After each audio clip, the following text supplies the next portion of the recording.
The psalmist declares, "Walk about Zion and go all around her. Count her towers, mark well her bulwarks, consider her palaces." On this Roots and Reflections, we're going to take up that exhortation, walking all around Mount Zion. But is this really the Zion of David? The name Zion moved. The mountain didn't move. In the Bible, we read a verse, Psalm 48, that talks about Mount Zion on the sides of the north. Well, if you look at the map today, Mount Zion is on the side of the west and south, outside the city. And you say, what happened? The mountain moved to the west and to the south over time.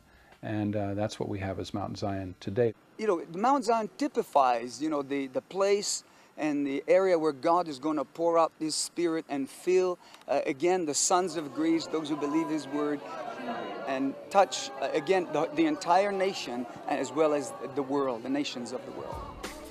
This model of Jerusalem in the First Temple period, the time of the kings of Judah, shows how the original city of David, including the Temple Mount, expanded westward, eventually absorbing Mount Zion into Jerusalem.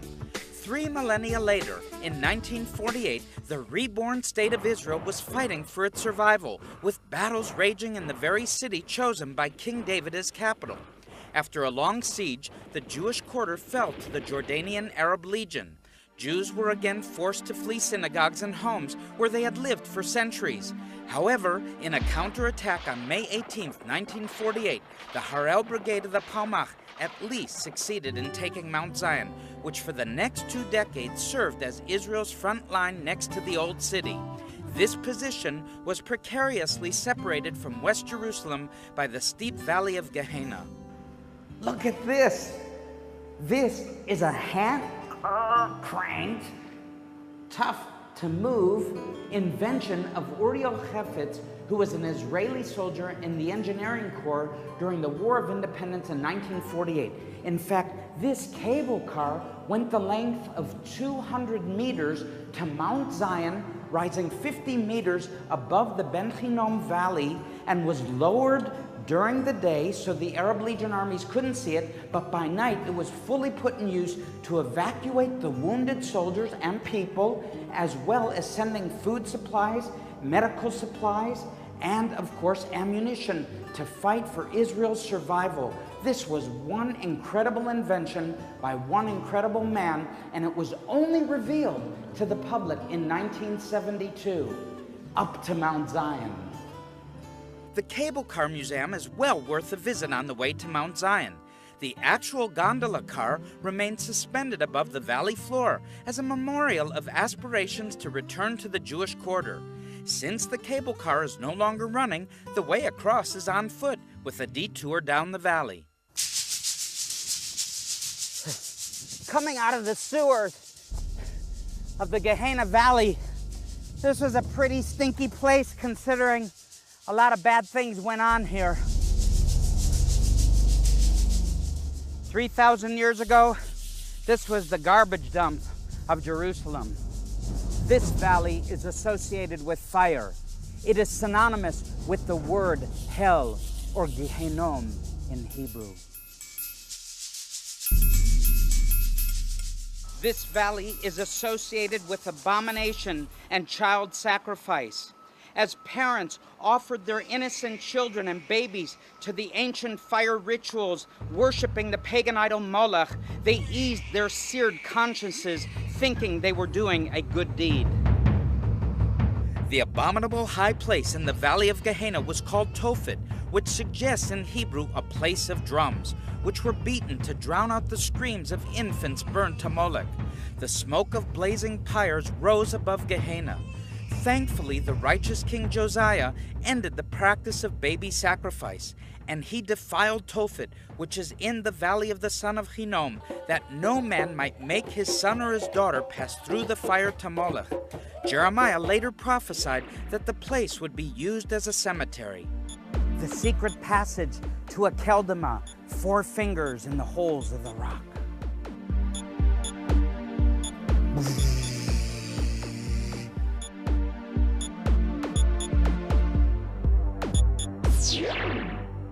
This is a Keldama, the field of blood. After Judas betrayed Jesus, he said, "I have sinned by betraying innocent blood." Then he threw down the pieces of silver in the temple and departed and went out and hanged himself. The chief priest decided to take those 30 pieces of silver and buy a burial place, a potter's field to bury strangers in, here in the field of blood in the valley of Gehenna. And talking about a place to bury strangers, next to Akeldama is a little visited Crusader vault, used as the last resting place for prominent members of the Crusader Kingdom of Jerusalem. Nearby, the valley walls are honeycombed by Second Temple period tombs. Jeremiah was right. Time to get back to Mount Zion. I mentioned that it stood on the front line for 19 years as the forward Israeli position next to the Old City. Jews crossing the valley to get as near as possible to the holy sites faced sniper fire along the pilgrimage route up to Zion. From 1948 to 1967, Jewish worshippers came up to Zion along this path, which is now abandoned. In those days, it actually sheltered them from sniper fire, but brought them one step closer to the Western Wall and the Temple Mount. At this spot for 19 years was the closest position that Jewish worshippers could get to the Western Wall in Jerusalem.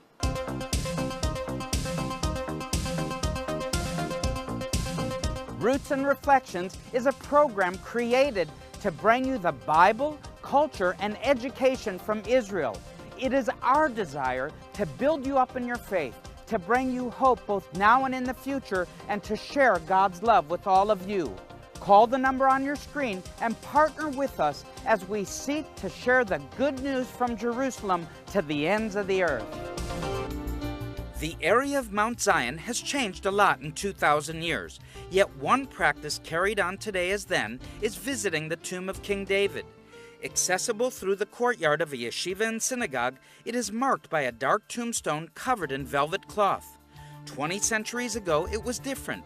The tomb was housed under a monumental structure capped by a solid stone pyramid, as seen in this Holy Land model of ancient Jerusalem, which follows the description of the ancient Jewish historian Josephus Flavius.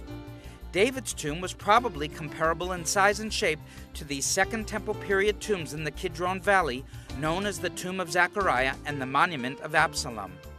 Obviously, this structure in its current form didn't exist here 3,000 years ago. But 2,000 years ago, we read in the writings of Josephus that there was a tomb, the tomb of King David, in the area of Mount Zion. Pilgrims from all over came to venerate and show their respect and come visit the tomb of King David. Mount Zion is layered, not as in archaeological mounds, but rather architecturally. Visitors walk up flights of stairs from David's tomb to Christian and Muslim places of interest on higher floors, and roofs with spectacular views. Under Islamic rule, religious sites revered by Christians or Jews were only allowed to exist in the shadow of the dominant minaret. This minaret, built during the Islamic period, overlooking the courtyard where the tomb of King David lies, reminds me of a story how Muhammad himself appointed blind men as muezzins in order to call forth prayer for the Muslims. But it brings us back to another story. Why did he do this? Because, of course, perched high in the minarets, they could look down upon the courtyard, look at immodest women. Kind of reminds us of the story of David and Bathsheba. So I think we just better close our eyes and move on.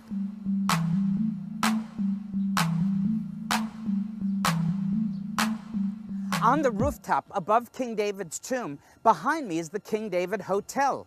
I wonder if King David ever thought a hotel in Jerusalem would be named after him. Which brings up a good question. Who's collecting royalties on his name today? I'm a son of David. Let's go check it out.